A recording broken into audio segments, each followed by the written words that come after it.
Praise the lord. ఈరోజు వాక్య భాగం ఇర్మియా గ్రంథం 17వ అధ్యాయం 7వ వచనం.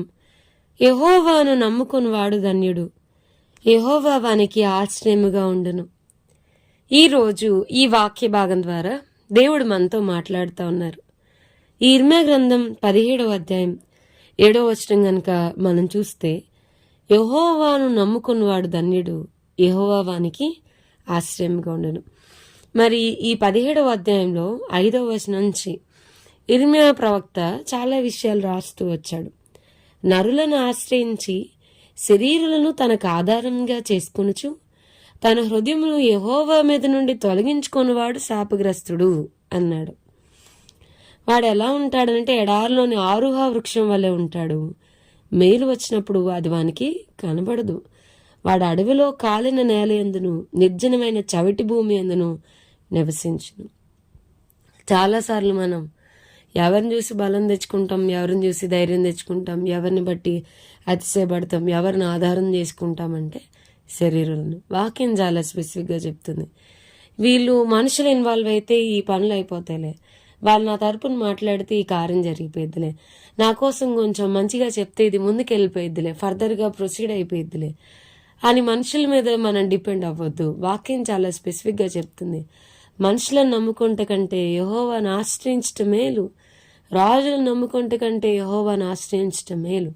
ఎందుకనంటే అది రాజైనా ఎవరైనా మనిషే. We can't trust human. మనం మనుషుల మీద ఆధారపడేలాగా, మనుషులను ఆధారం చేసుకునేలాగా మనం ఉండకూడదు.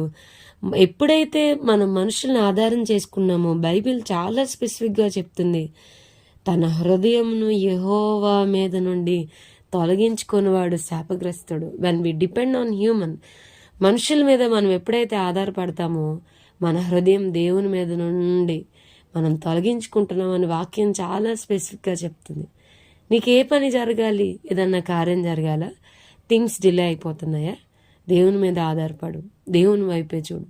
బైబిల్లో చాలా స్పెసిఫిక్గా వాక్యం ఉందయ్యా, నేను అడవిలోని గోడబాతును పోలి ఉన్నాను, పాడైన స్థలముల్లోని పగడి కంటి వల్ల ఉన్నాను. ఆ గోడబాతు పైనుండి వచ్చే వర్షం కొరకే చూస్తుంది, కానీ కింద దానికి ఏ వాటర్ కూడా అది పొరపాటును కూడా తాగదు. సావునన్నా చేస్తా కానీ అది మాత్రం తాగనన్నట్టు. గొప్ప నిబంధన, గొప్ప కమిట్మెంట్. మన శరీరాలను మనకు ఆధారంగా చేసుకోకూడదు. ఒకవేళ చేసుకుంటే గనక ఎడారిలోని ఆరుహ వృక్షం వల్లే ఉంటాం. చాలాసార్లు మరి మోసాలు జరుగుతాయి. హృదయం అట్లని మనం చూస్తే యెహోవాను నమ్ముకునివాడు ధన్యుడు, యెహోవా వానికి ఆశ్రయంగా ఉండును. ఎవరైతే మరి దేవునికి ఆధారం చేసుకుని ఉంటారో, దేవుని నమ్ముకుంటారో, వాళ్ళైతే నీటి జలముల యొద్ద నాటబడిన చెట్టు వలె ఉండును. అది కాలువల ఓరం దాని వేలు తనును, వెట్ట కలిగినను దానికి భయపడదు. దాని ఆకు పచ్చగా నుండును, వర్షం లేని సంవత్సరమున చింతనొందదు, కాపు మానదు. ఎంత స్పెసిఫిక్గా మరి దేవుడు ఆశీర్దిస్తాడు. అది నీటి కాలువలో ఎవరైనా నాటబడితే దాని వేలు తన్నుతూ ఉంటుంది, దేనికి భయపడదు, మరి చింతనొందదు, కాపు మానదు. దేవుని యొక్క సహాయం మనకి ఎప్పుడు వస్తుంది. సో కీర్తనకారుడు అంటున్నాడు, కొండల తట్టు నా కన్నులెత్తుచున్నాను, నాకు సహాయం ఎక్కడి నుండి వచ్చును, యెహోవా వల్లనే నాకు సహాయం కలుగును. మన సహాయం మన ప్రభువే, మన ఆశ్రయం మన ప్రభువే, మన బలం మన ప్రభువే, మన సామర్థ్యము, మన రక్షణ శృంగము, మన కేడము, మన దాగు చోటు, మన అతిశాస్పదము, సమస్తము మన ప్రభువే. మనుషులు కాదు.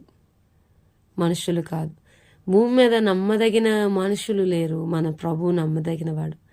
మనుషులు మారిపోవచ్చు, మనుషుల స్వభావం మారిపోవచ్చు, ప్రభు ఒక్కడే మార్పు లేనివాడు, తన స్వభావంకు విరుద్ధంగా ఏది చేయనివాడు. ఆయన నమ్ముదాం, ఆయన మీద ఆధారపడదాం. మనం ఎప్పుడైతే ఆయన మీద ఆధారపడతామో ఆయన ఎప్పుడు కూడా మరి యెహోవాను నమ్మిన ముఖములన్నడును లజ్జింపబడకు. He will not put to shame.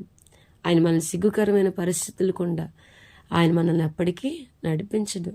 So ప్రభువుని నమ్ముకోవడానికి దేవుడే మనకి ఇంకొక మధ్యవర్తి అక్కర్లా, ఇంకొక మనుషులు మన పక్షాన్ని నిలబడి ఈవిడ మంచిది, ఈవిడ అలాగా ఇలాగా సో అని చెప్పనక్కర్లా. మన ప్రభువే మన కార్యములన్నీ కూడా మనం చేతి సహాయం లేకుండా తీయబడిన రాయి. మనుషులు ఎవరు ఇన్వాల్వ్ అవ్వకుండా కూడా మన ప్రభు మన జీవితాల్లో కార్యం చేయగలడు. మనుషులు ఇన్వాల్వ్ అయితే క్రెడిట్ అంతా వాళ్ళు పొందుకుంటారు.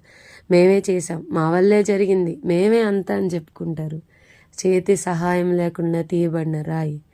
మనుషులు ఎవ్వరూ ఇన్వాల్వ్ కాకుండా ప్రభువే జోక్యం చేసుకుని కార్యం జరిగితే సమస్త మహిమ ఘనత ప్రభువుకే చెందుతుంది. సో అలాంటి శ్రేష్టమైన కృప ప్రభు మనందరికీ దయచేయండి గాక. ప్రార్థన చేసుకుందాం. ప్రభు, ఈరోజు వాక్య భాగం ద్వారా మీరు మాతో మాట్లాడినందుకు వందనాలు.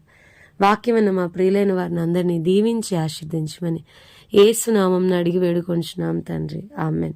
God bless you and have a blessed day.